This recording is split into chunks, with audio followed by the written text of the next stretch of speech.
Wow. You know, having spent a little bit of time in Washington, D.C., it's great to be back in America.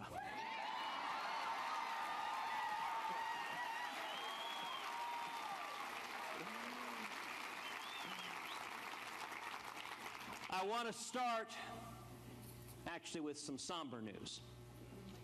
As a result of each of you being here today, tomorrow morning you're going to be audited by the IRS.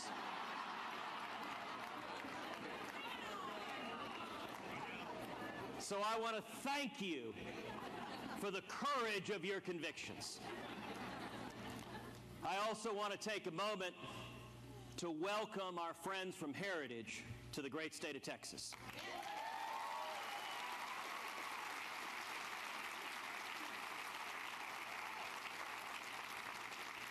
And in particular, I want to welcome my friend, the indomitable Senator Jim DeMint.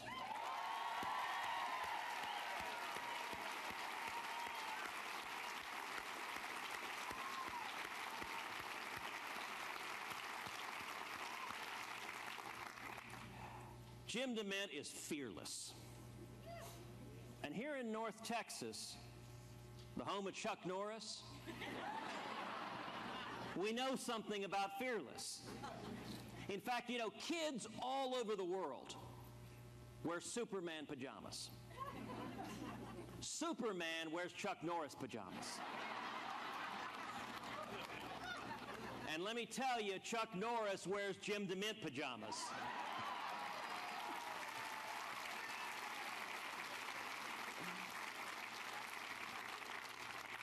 I want to thank each and every one of you for being here. You're here because we love this country. You're here because we are standing up to take this country back.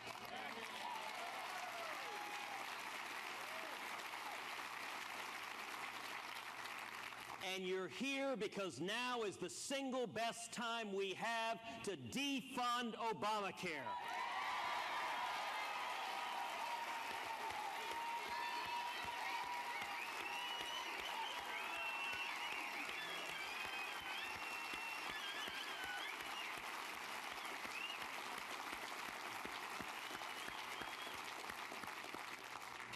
I'm going to tell you 3 reasons why that's the case. Number 1, there is bipartisan agreement Obamacare isn't working. Number 2,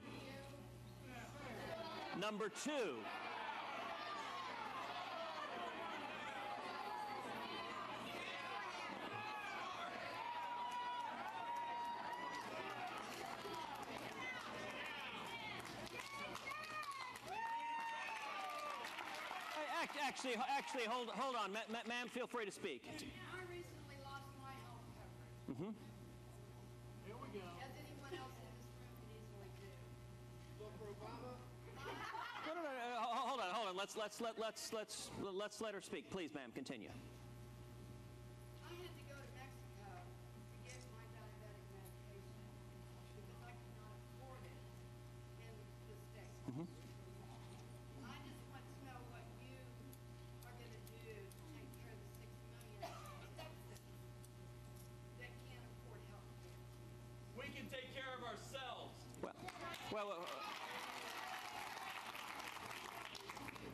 Ma'am, thank you for standing up. Thank you for having the courage to share your story.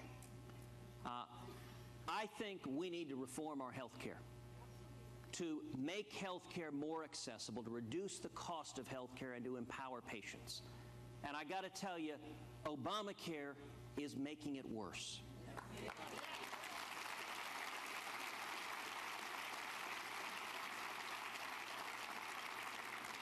And I would be very, very happy to visit with you later. We've got just a few minutes here to visit with you later about affirmative health care reform that we can and should do to empower patients, to expand the marketplace, to make health care more accessible, more affordable for Americans across this country.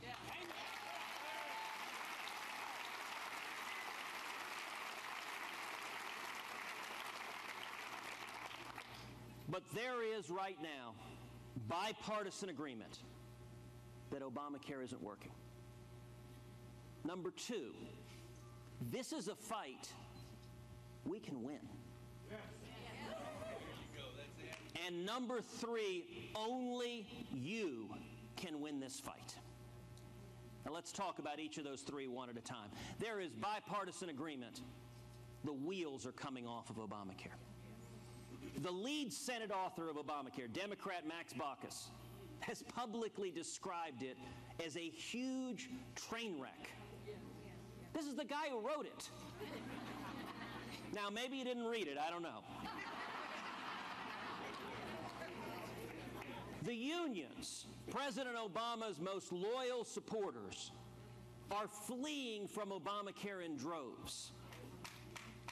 James Hoffa, the president of the Teamsters, has publicly stated Obamacare is destroying the 40-hour work week that is the backbone of the American middle class.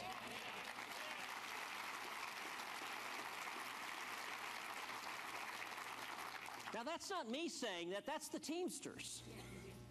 The IRS Employees Union has publicly asked to be exempted from Obamacare. These are the guys in charge of enforcing Obamacare on you and me. And they've said, please let us out. The union has actually sent all their members letters to send to their senators and members of Congress saying, please let us out from Obamacare. And just a few weeks ago, President Obama unilaterally and contrary to law granted a waiver to members of Congress. And you know what? That happened after a closed-door meeting with Harry Reid and the Democrats in the Senate, which according to public reports, the Senate Democrats that wrote this bill, that passed this bill, said, please, please, please, get us out from under it. This is fine for the American people, but not for elected officials in Washington. You know, the biggest divide we have in this country is not between Republicans and Democrats. The biggest divide we have in this country is between entrenched politicians in Washington of both parties and the American people.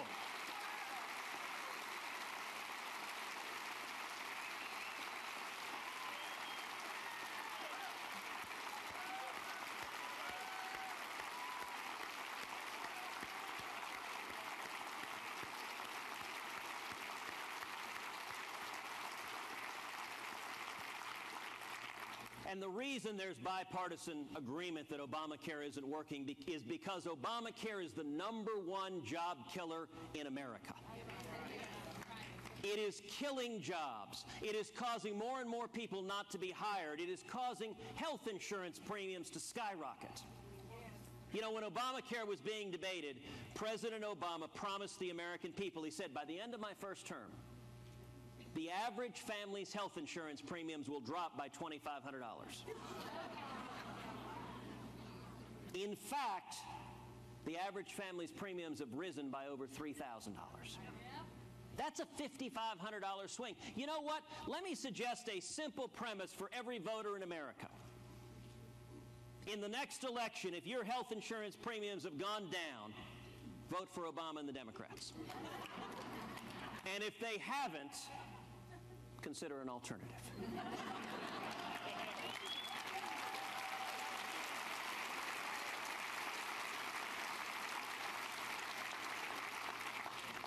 But you know what? The people who have been hurt the most by Obamacare are the most vulnerable among us.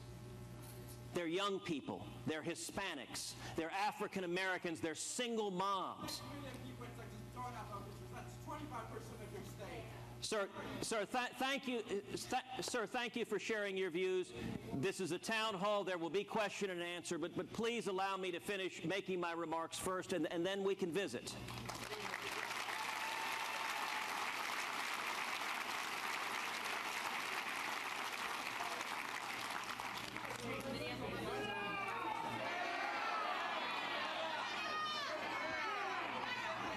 Sir, I respect your right to speak, but I ask that you also respect the right of the people here who came to hear what we're having to say.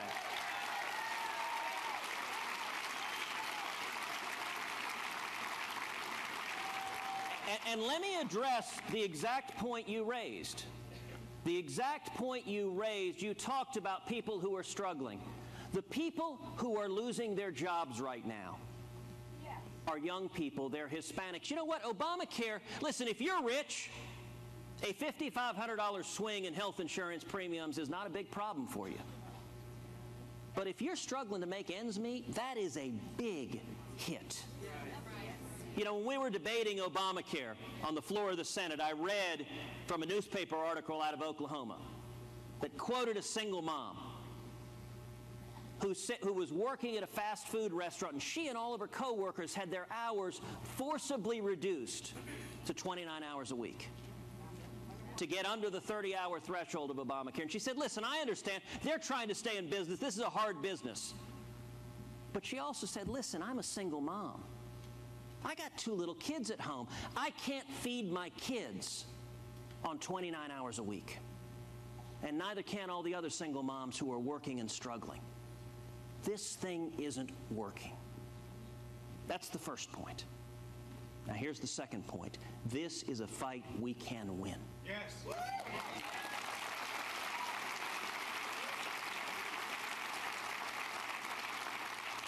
On September 30th, the continuing resolution that funds the federal government expires. I have publicly committed, along with a number of other senators, that under no circumstances will I vote for any continuing resolution that funds even 1 penny of Obamacare.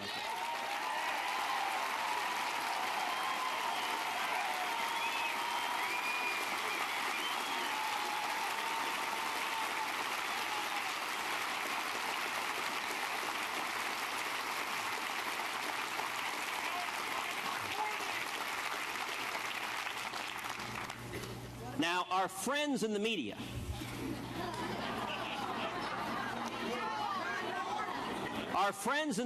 like to tell us this is not a fight we can win. Let me tell you how we win this fight. The House of Representatives should pass a continuing resolution that funds every penny of the federal government, everything in its entirety, except Obamacare.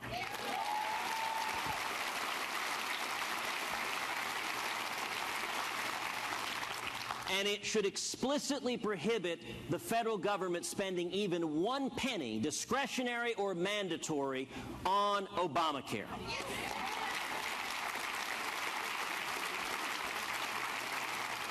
And I filed legislative language in the Senate that the continuing resolution should pick up as a rider. Now, what happens next? We've all seen this movie before. What happens next is President Obama and Harry Reid are going to scream and yell those mean, nasty Republicans are threatening to shut down the federal government. What has to happen after that is we've got to do something that conservatives haven't done in a long time. We've got to stand up and win the argument.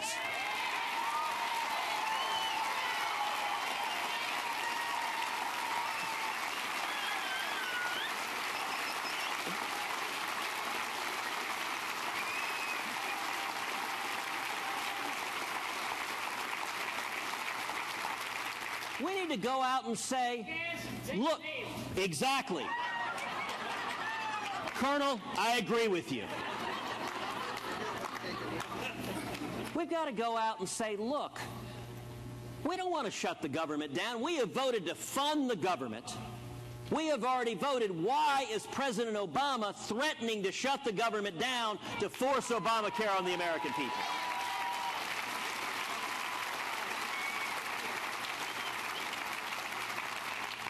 President Obama has already unilaterally and lawlessly granted waivers from the employer mandate of Obamacare to every giant corporation in America. Why is it that President Obama is threatening to shut down the federal government to deny those very same waivers to hardworking American families?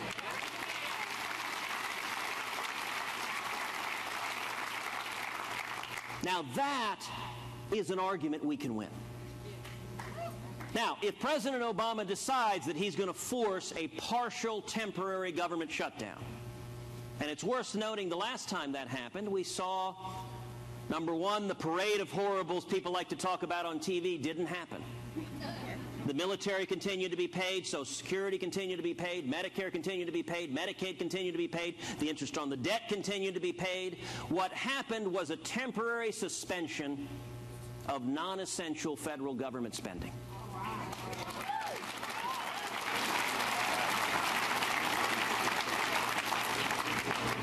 And if President Obama forces a partial government shutdown, and if Republicans stand together and say, we will not fund government that funds Obamacare, you'll have an impasse.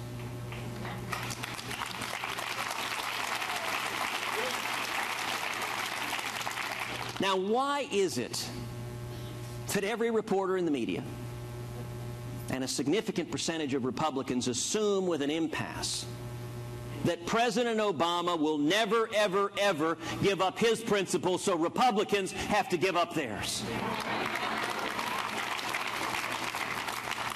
If you have an impasse, you want to know, one side or the other has to blink. How do we win this fight? Don't blink.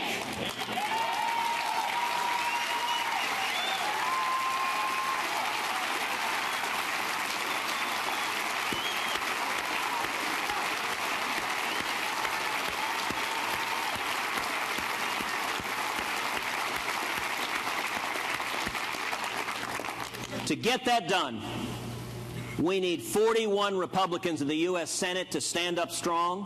John Cornyn. Or we need 218 Republicans in the House to stand up strong. And that leads to the third and final point, which is only you can win this fight. I'm going to be very candid.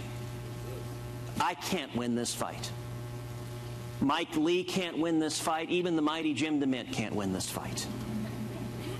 No elected politician in Washington can win this fight. If the forum for convincing people are the closed-door, smoke-filled rooms of Washington, it cannot be done. Only you, the American people, can win this fight.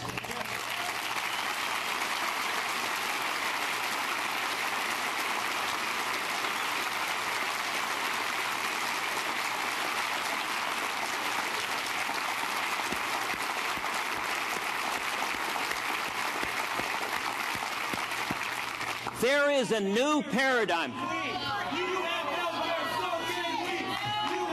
Gentlemen, thank you for sharing your views. You know, part of the First Amendment is about respecting the views of others. Sir,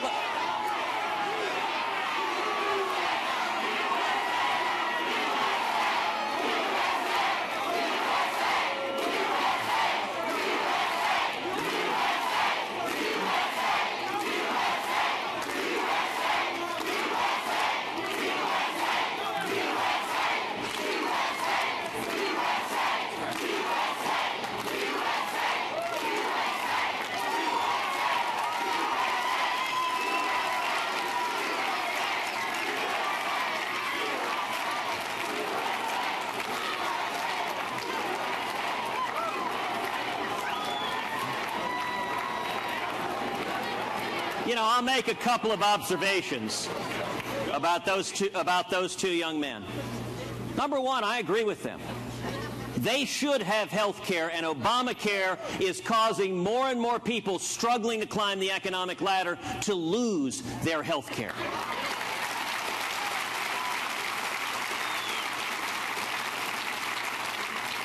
And number two, in the world of AstroTurf, fake grassroots, you know, President Obama's group, Organizing for America, is trying to pay people to pretend that the grassroots are with them. I got to tell you, every time they've come to protest in Texas, they've sent a small group of people, and y'all have outnumbered them 2 and 3 and 4 to 1.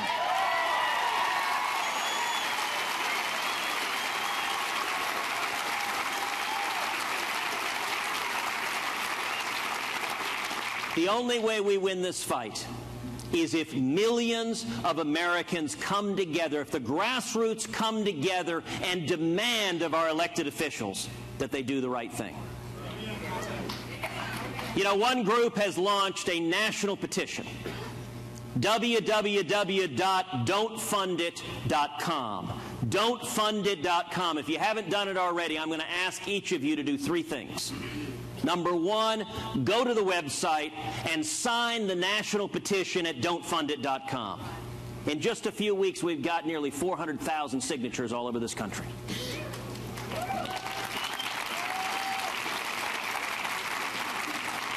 Number two, that website lists the current publicly stated position of each member on the Republicans in the U.S. Senate. Pick up the phone, call your senators, call your state representatives, and ask them to stand up. If you don't support Obamacare, don't vote to fund it.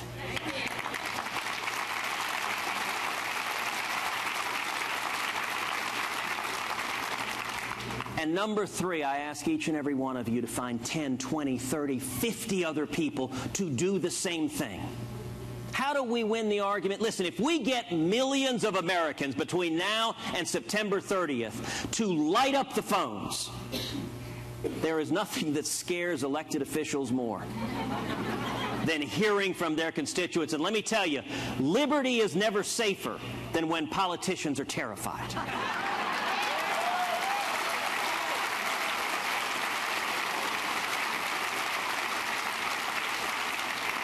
If millions of Americans come together, sign the petition at don'tfundit.com, hold our elected officials accountable, everyone, including me, because, you know, sovereignty doesn't rest with a bunch of politicians in Washington. Under our Constitution, sovereignty is with we, the people.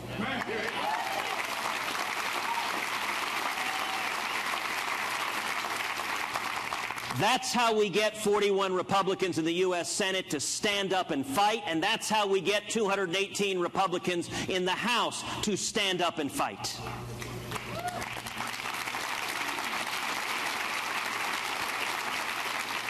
And you know, if we have millions of Americans mobilized to stop this train wreck, to grant the same waiver President Obama has given giant corporations to hardworking American families, that's also how we win the argument. It's how each and every one of you talks to your friends and families and neighbors and coworkers and says, this isn't working, it's killing jobs, it's making life harder to climb the economic ladder and to achieve the American dream. I can't win this fight, but you can. I want to close by asking a few simple questions, with apologies to President Obama. Can we restore the United States Constitution? Yes, we can.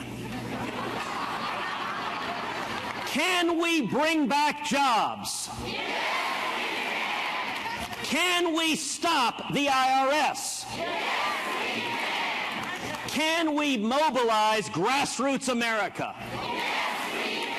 And can we defund Obamacare?